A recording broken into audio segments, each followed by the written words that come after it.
Every business where you work, they have their own way and their own requirements.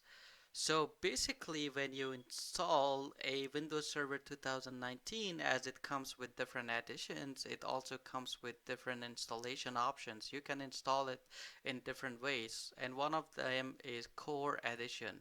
So the Core Edition is command line interface to manage server. So basically, what you're doing in here is like if you have a site that is far far away and there are like no admins in there, you just need to install Active Directory and you need to maintain them sometime, and then you want to have like less hardware specification because if you're installing Core Edition, you don't have to have like a high hardware requirement, and then you can use Core Edition where it is not graphic, it is all command line, and everything that you're doing is command line, installing Active Directory, DNS, managing, troubleshooting, everything that you're doing is all through command line.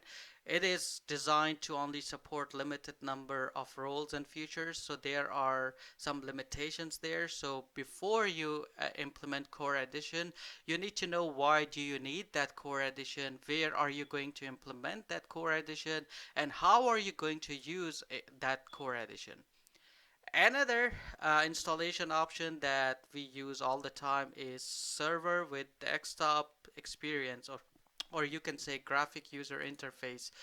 It has the PowerShell and then graphic user interface installed by default. Like your Windows 10 is graphic user interface that you work on, right? So this desktop experience gives you that graphic, and then it also gives you the ability to use the command line.